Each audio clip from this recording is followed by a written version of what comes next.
So we're having a look at some of the new GTA Enhanced Definitive Edition games, the Trilogy, some of the classic games, and this is the remastered San Andreas. Of course, I think everyone's favourite GTA game seems to be San Andreas, and I know why.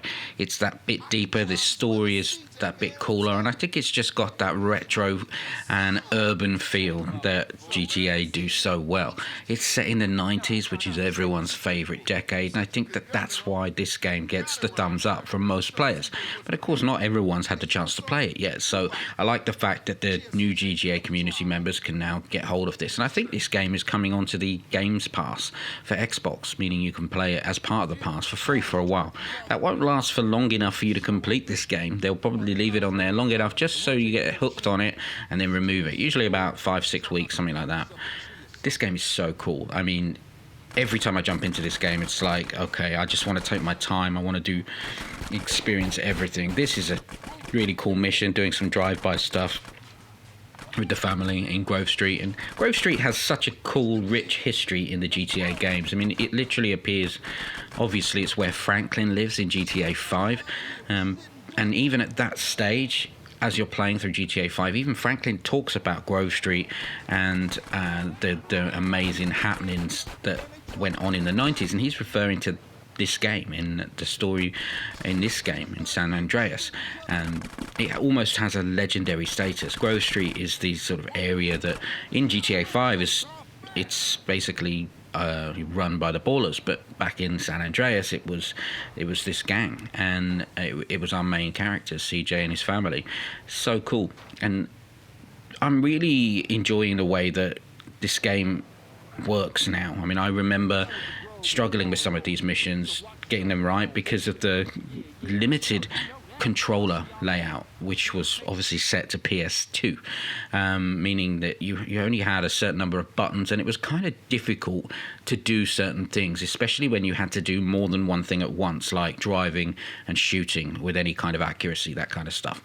But one of the things about this game which makes it super different to all of the other GTA games is you can really enhance your character's physique and the way you dress and the way that you have your hair cut and things like that. They all matter in the San Andreas world. People will start to comment on as you walk by if you're not wearing the latest threads and your hair doesn't look right. And your body mass is something that you can influence by working out. You have a daily sort of workout allowance, so you can work out for a bit and pump up, or you can lose weight on the cardio machine, stuff like that.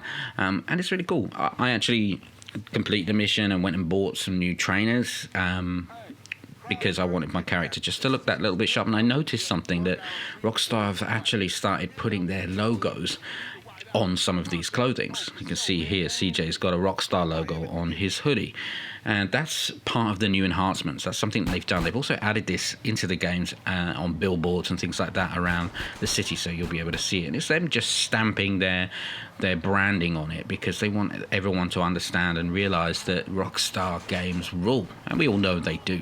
I mean, let's be honest, it's a really cool experience now going onto your console or your PC, whatever, and having all of these games available to play. I mean, we just weren't in that position before. I didn't have the option when I logged in to jump into San Andreas or Vice City or Liberty City, whatever you fancy. It was just GTA 5 or GTAOnline. And of course, we know GTA 6 will be on the horizon at some point. I mean, imagine a world where you can do all of this stuff. I'm pretty confident as well that they're going to remaster GTA 4. Not one of the most popular games, but I have a big fondness for that game, and I remember playing it a few times, and Nico is such a cool character.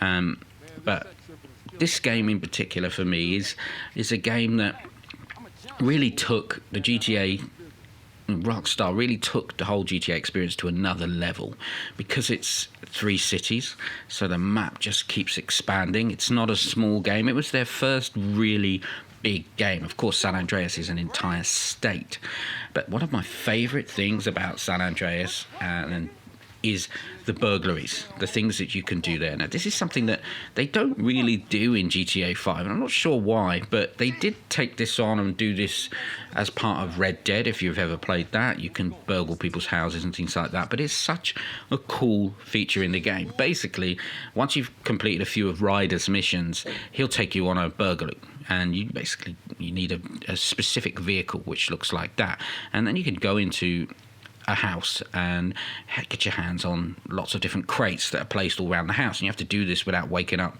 the person who's sleeping upstairs. This is, you might recognize this if you've played Red Dead, because this is exactly how robbing properties and homesteads work in Red Dead. But this is something that is really cool. Once you've done this, you can actually, whenever you see a van like that, you can just jump in it and it will automatically start the burglary. You can just drive to a nearby, to accept that burglary mission, and you can just drive to a nearby house where you can begin burgling them. And I think that's such a cool feature, and we could see that throughout all of the GTA games. Why not do that in GTA 5? Why not leave some stock supplies for some of your businesses in these missions so that you could actually burgle them? I'd love to see that added into GTA 5, or maybe they're going to do that for GTA 6, I don't know. But this was something that they kind of left behind. I don't think this was available as part of GTA 4, which came after this. I think that they kind of left it here, and I'm not sure why. I don't know whether it was because players never did it or whatever, but I really enjoyed this as part of the GTA San Andreas experience. And let me know if you're playing this game and you're doing that and you find that that's a cool experience. And I think it would be really smart for them to bring that back. I'm loving the story as well. The fact that I'm reliving the story. I've tried to make my character, CJ, look a little bit different to the way that he would have done before. I've tried to pump him up a little bit and give him a slightly bigger body mass, but also just try to make him look a bit different. This mission as well, the OG lock, I remember kind of struggling with it a little bit because I don't think I was very good at some of my bike skills were not that good, but the more you've played GTA 5 or GTA Online, those skills will carry forward into these games. And that wouldn't have necessarily been the case if you were jumping back in to the old version of these games. Because they've been remastered and enhanced, it's exactly the same controls for riding a bike. And you don't have to do anything here. He's doing the shooting. All you got to do is ride around. And I found it much easier with the new layout. And also, I think just having the experience to know that eventually at the end of this mission, he will stop somewhere and then you can take them out. So you just chill about it, not trying to take him out or anything like that. I think when I first did this mission, I was racing around trying to knock him off the bike, thinking that that's what you had to do, but he has some mad bike skills and you're not really going to be able to do that. So just enjoy riding around and try to keep on your bike and wait until you get to the end, and then you'll be able to take him out. And don't accidentally kill OG Locke. He's on the back of the bike and he gets up and wanders over to where they are, and you can accidentally shoot him. But what I try to do is stop a little bit further back. It just gives me a bit of space and time to make sure I can just shoot them all.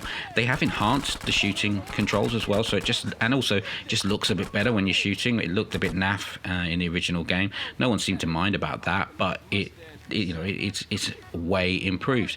I'm really finding every day when I jump into these games more to discover and more to enjoy. So I recommend getting this wholeheartedly. $59.99 if you're in the US, $59.99 in the UK. A bargain. 3 games. Enjoy.